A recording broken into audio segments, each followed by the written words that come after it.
পর থেকে উনি আর ভগবানের লীলা দর্শন করতে পারতেন না।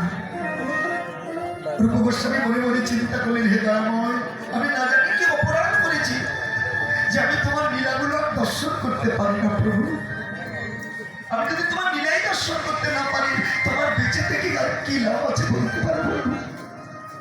যখন এই কথা ভাবছেন, এমন সময় কয়েকজন সাধু ডেকে বলছে, বাবাজি আপনি আমার কথা নেবেন, আমার মনে হয় আপনার কোনো বৈষ্ণব অপরাধ হয়েছে। বৈষ্ণব অপরাধ হয়েছে বুঝবো কি করে?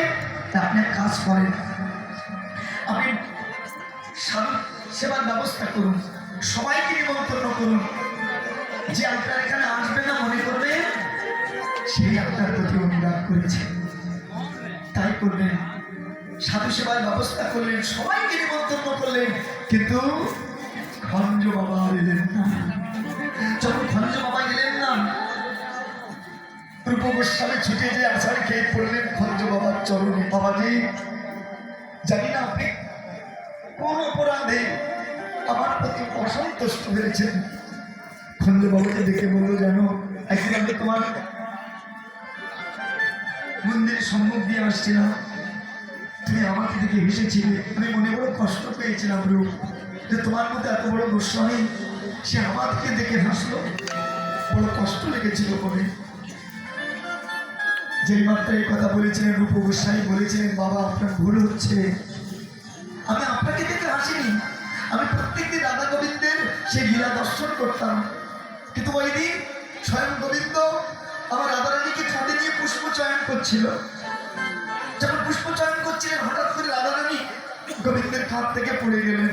এই দৃশ্য দেখে আমি হেসেছিলাম। খঞ্জ বাবাজি মনে মনে চিন্তা করলেন, আসলে ভুলটা রূপ গোস্বামীর নয়, ভুলটা আমার হয়েছে। মাথায় হাত দিয়ে বললেন,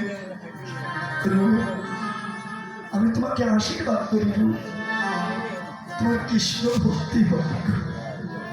সেদিন থেকে রূপ গোস্বামী আবার পুনরায় ভগবানের লীলা দর্শন করতে পারতেন। হৃদয় গৌর হরিবল হরিবল।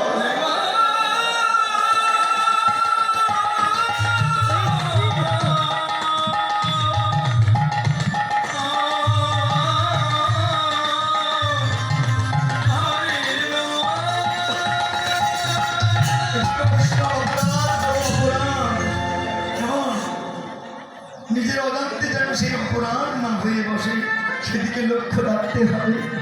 তাই তো মহাপ্রভু বিধান দিলেন, সাধু সঙ্গে হরিনাম, এই একমাত্র জীবের মুক্তির একমাত্র পথ, এছাড়ার পথ নাই।